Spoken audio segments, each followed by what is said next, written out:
Hi you guys, I am so excited to finally be sitting down and making this video. The babies are both asleep, although I expect Sawyer's gonna wake up soon, which I think will be fine for him to join this video since it's gonna be all about him. I am finally sitting down to record Sawyer's birth story. I did put together a birth vlog, so I'll link that below if you're interested in watching that.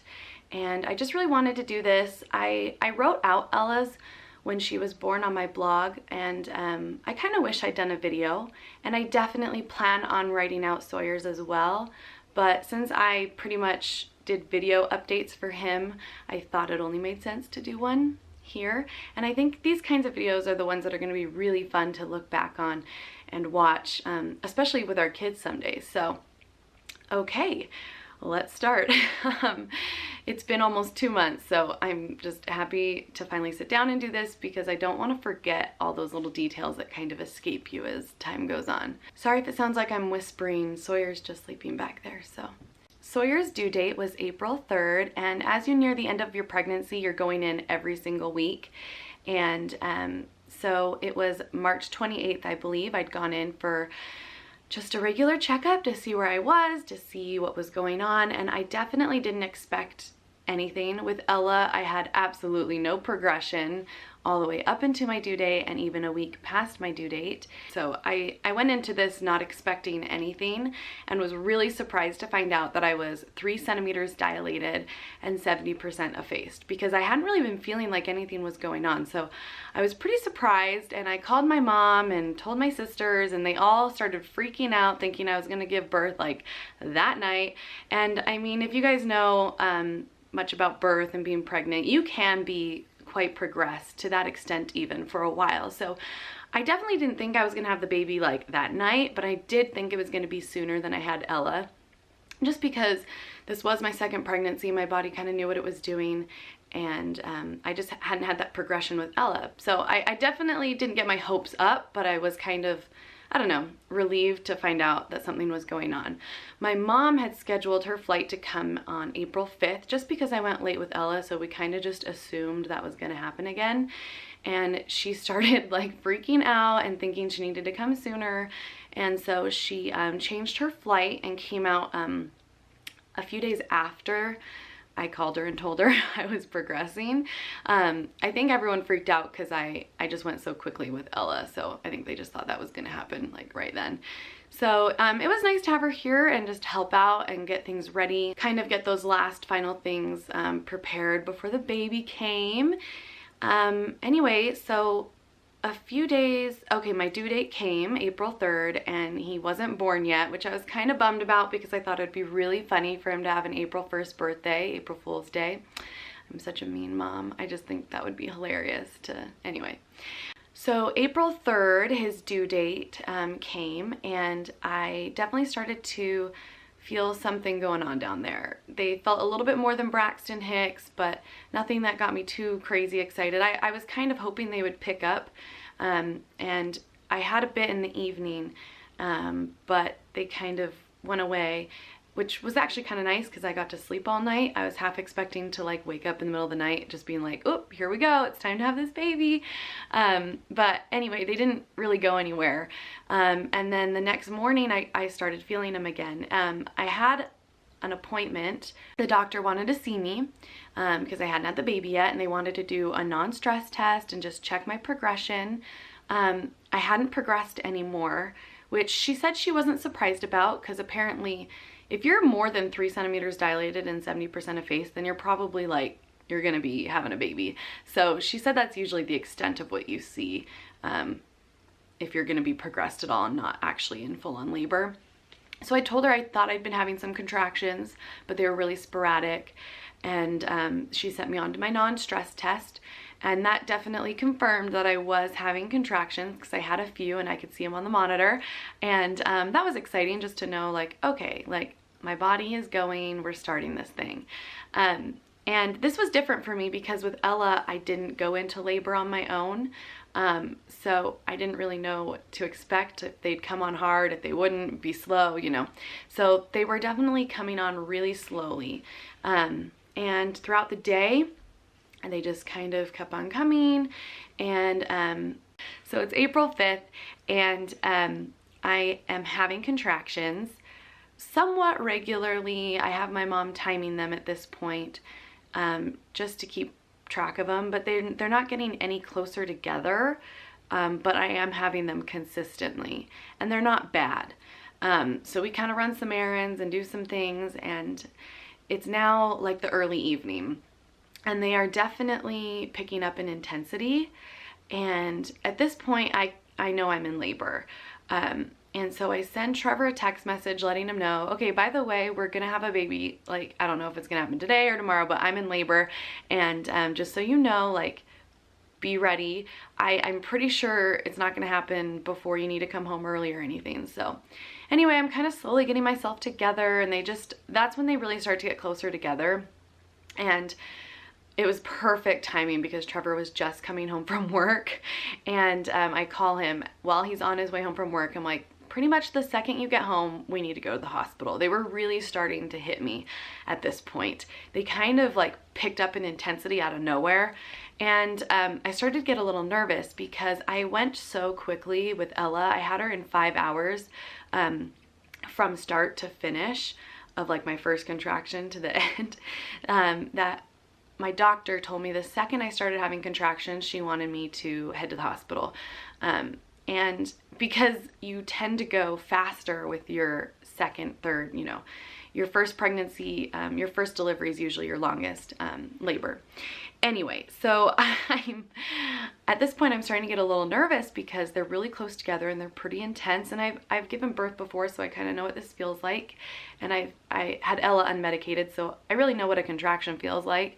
And so Trevor gets home, and at this point they are so intense that I'm like scrambling. I wasn't really ready, which is hilarious because I had tons of time to be ready, but I'm like throwing everything together, and we just hop in the car and we zip on over to the hospital. And our hospital was under construction, and so the parking lot all in front is completely blocked off. There's nowhere to park. So I tell Trevor to drop me off and to find a parking spot and just meet me, because one, I don't want to walk that far while I'm in labor, and two, I'm starting to get nervous I might have this baby like not in the hospital. It's so funny because I've heard all these stories about, you know, women giving birth in cars and all this stuff, and a lot of the things they tell you when you're planning for an unmedicated birth is to just stay at home as long as possible and wait until the contractions are kind of, you know, unbearable or that 5 minutes apart. Well, the problem with that is not everyone's gonna have like these incredibly unbearable contractions. And that's like what I experienced with this that was so different from my first delivery was, my first labor with Ella was, with Ella I had taken Cytotec to soften my cervix, and it had actually jump-started me into labor. And because I wasn't progressed at all, it happened very intensely, very quickly, and the contractions were so painful in comparison to Sawyer's. Sawyer's were so manageable. I was actually shocked to find out like how progressed I was when I got to the hospital. So I get into the hospital and I check in, and the women, the nurse, the poor nurses, they weren't really taking me seriously. Like, I'm sure they have women come in all the time saying they're in labor and being really dramatic, and I was actually really calm. Like I said, these were just nothing compared to Ella's. With Ella, I was like, whoa, this is rough. But with him, I was like, okay, I'm in labor. I feel like, you know, they're pretty intense. I need a room. And they were just kind of dragging their feet. I think they think I was like, I don't know. I think they thought I was being dramatic or something, or I didn't know that I was in labor. So anyway, they finally get me into a room, and then they check me, and I think I was 5 centimeters dilated, which, I mean, I wasn't surprised about because obviously something was going on, and they kind of got things going. Well, things just went real quickly from that point on. From the time I checked in, well, let's see, I got in at 8 o'clock and I had him at 9:29. So they hadn't even finished processing my paperwork. There weren't even orders in place for me by the time I had him. And the labor actually went really smoothly. So what's really funny about this is my doctor didn't deliver Ella. I just had to have the doctor in hand, Dr. DeSano. And the way they do it at my hospital is they just have doctors like, so basically when they're working in working hours, they'll deliver your baby if they're there. So my doctor would have delivered me if I'd given birth like that day in normal working hours. And then they each have a day that they're on call. So as luck would have it, DeSano was on call. So DeSano was my doctor again. And it was actually really funny because my doctor had gone on maternity leave at some point during my pregnancy with Sawyer. And so I was seeing DeSano. So that was kind of nice. It's like, I just really trusted her. I trust the entire hospital and the staff. So I wasn't so worried about that, but it was just kind of this extra bonus, you know. I had the same doctor who delivered Ella, and I'd actually gotten to know her over the past few months while my doctor was out on maternity leave. Oh, I think I hear my baby kind of rumbling. So anyway, at this point, I'm having very consistent contractions. They're quite intense, and DeSano walks in and she goes, okay, so we have two options here. Your water hasn't broken yet, so we can either break your water, and this is gonna go really quickly, or you can not break your water and just see how long this takes. And she's like, you don't want an epidural, right? And I was like, no, I don't want an epidural. So basically she was recommending to break my water because why would I? Basically it's time to get an epidural now, or we're gonna break our water and have this baby quickly, or I can take it the long way. Who knows? We didn't know how, you don't know how long it's gonna take. And so it only made sense to break my water, since I wanted to have this baby as soon as possible, since I wasn't gonna have an epidural, right? But as she's saying that, I'm like, I'm sorry, but like, I have to go to the bathroom, like right now. Like, number two, you guys. I had to go to the bathroom. So embarrassing, but it was really intense. Like, I was like, I have to go to the bathroom, I have to go to the bathroom. And she's like, no, we're not, I'm not gonna let you go to the bathroom. I wanna check you, and we're gonna break your water first. And I'm like, I'm scared. Like, I'm at a point where I'm scared I'm gonna poo all over the table if she doesn't let me go to the bathroom. And so she tells me she's not gonna let me go to the bathroom because she's scared I'm gonna have the baby in the toilet if I go to the bathroom. And I was like, what? There is no way. And so anyway, they won't let me go to the bathroom. She wants to break my water first. The second that she breaks my water, like this intense desire to need to go number dose just totally went away. And she was like, see, exactly, that's why. She's like, I've actually seen women feel like they need to go to the bathroom and then their water breaks, and just the intensity and the gravity, and depending how far along they are, like they will, like the baby will come out while they're standing there or trying to go to the bathroom. So that was interesting because with Ella, I don't even remember my water breaking. It had to have broken when I was laboring in the tub. And I had full on plans to labor in the tub again, but I was moving so quickly. The labor was going so fast that there was just no time to get into the tub. There was no point. Before you knew it, I was at a 10. It was time to push. With Ella, when I went through transition, it was so intense. I felt it from the top of my head to the bottom of my toes. And with him, I remember going, I think I just transitioned. Like, I couldn't quite tell. I couldn't quite put my finger on it. Very, very quickly after she broke my water, it was time for me to push. And I just couldn't believe it. I couldn't wrap my mind around how quickly and how, I mean, I hate to use the word painless, but really how not painful this delivery was, this labor. I mean, it was night and day compared to Ella's. Oh my gosh, maybe I need to go get baby boy. What perfect timing. Just as I'm getting to the part where he's gonna be born, he's waking up. Let me go get him. All right, he's super grumps right now because he's hungry. Say hi. He's so mad. We call this the grumpy old man face. Baby, I'm sharing your wonderful story about your birth. So yeah, I mean, his labor was as easy as I'm sure they come, honestly. But yeah, after they broke my water, things definitely progressed very quickly, and it was time to push. And I hate pushing. I will say that. It's really interesting when you learn about unmedicated births or you take any classes. Like, it seems to be the general consensus that the pushing part is everyone's favorite because the contractions, you don't feel them as much, and it's almost a relief. But for me, I felt like, I don't know, the contractions were not that bad with him, and I just hate pushing. I hate that sensation more than a contraction. So thankfully, I never seemed to have to push long. With Ella, I think I pushed maybe 10, 12 minutes. With Sawyer, I pushed 9 minutes. It feels so much longer than that in the moment though, as one would imagine.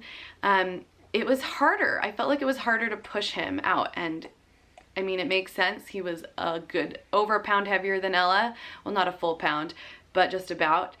He was 8 pounds, 1 ounce, and Ella was 7 pounds, 4 ounces. So let me check. I think I wrote down, I don't know if his head was bigger or what, but it was basically, he was harder to push out, but I pushed him out faster. And it was just surreal. I mean, I think every birth is, but I had one moment I really loved about this birth. I had a really amazing nurse, and I had my mom on one side and this nurse on the other, and I was right at the end when you just, you know, you really don't think you can do it anymore. It's a mind game, you know? And she just put her hands on my shoulders and just like looked at me and was like, Alycia, like, you can do this, you're doing this, you know? And I don't know, it was just very empowering.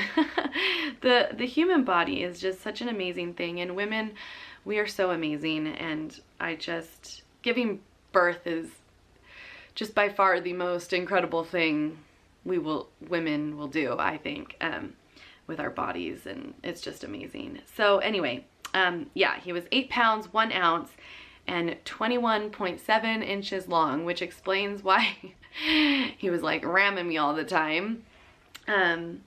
So yeah, after that, obviously we were just in love. Me and Trevor were just, Trevor cut the cord, and he was crying. With Ella, she cried, but the second she got on me, she calmed down. Sawyer, however, did not. He was pretty upset. And they actually ended up checking his breathing. He seemed to be having a little bit of an issue catching his breath and calming down. No surprise, the same thing that happened with Ella. I have them so fast that he had swallowed amniotic fluid. Ella had also swallowed amniotic fluid, and they basically have to pull it all out, which is not fun to watch. I didn't watch him do it with him. I did see him do it to Ella though. It's like so sad. They're just these little babies. But anyway, so I'm trying to think of anything else. Basically, that was it. I healed so much better. I had the same exact tear and the same stitching needs that I had with Ella. And I think I probably could get away with not tearing if I slowed down and didn't push them out so fast. But honestly, at that point, I don't like pushing and I want them out. So I get them out quickly. But I just love that time in the hospital. There's really nothing else like it. It is such a magical time. And I love it. And Trevor and I love it. And it was so cool to see Ella meet the baby for the first time. And like I said, I vlogged all of this, so I will link that below. You guys can watch that, but I don't know what else to say. Just, he's such a good little baby. We like to call him Grumpy Grumps because he just looked like a grumpy little old man. But he's starting to smile more now, and he eats a ton. I can barely keep up with him. He is so much bigger than Ella ever was. He's already wearing 3-month clothes. This is almost turning into a baby update. Maybe I'll do that separate. So yeah, Sawyer, I mean, he was by far an easier pregnancy than Ella, and by far a better labor and delivery, which I didn't think you could get much better than Ella's, but yes, you can. Like I said, the contractions just weren't even comparable. I hate to use the word pleasant, but I mean, it was such an amazing experience. I don't think you can have a better experience if you're gonna go unmedicated than that. So I know a lot of people have been interested in kind of my tips or experience with regards to an unmedicated birth, and so I will definitely post a video about that, and I'll leave a link below for that in this video as well once I have it up. And yeah, we are just adjusting to the life of 2 under 2. I am so excited to have a boy, a son. Oh, Sawyer, want to say hi? Say hello to everyone. He looks a lot like Ella, a little different, so it'll be exciting to kind of see. Huh, you're my big boy. You're my big boy. Look at these weird birthmarks on the back of his head and neck. I think that's a stork bite, but we think that's a birthmark. I know I've showed that before in the vlogs, but anyway, you were just such a good baby, huh? You were such a good baby. You eat a lot. Your birth was so easy. As easy as it gets, I think. Huh. Anyway, hopefully I didn't forget any of the fun details, the good details. It was quick, fast. April 5th, 9:29 at night. Easy peasy lemon squeezy. It was such a convenient time. Trevor didn't have to take any work off. Like, he just came home, we had a baby, went to bed. Anyway, thank you guys so much for just being so sweet and involved in our lives, and I love this shared human connection. Anyway, I guess that's it. We will see you next time. Thanks for watching. Bye.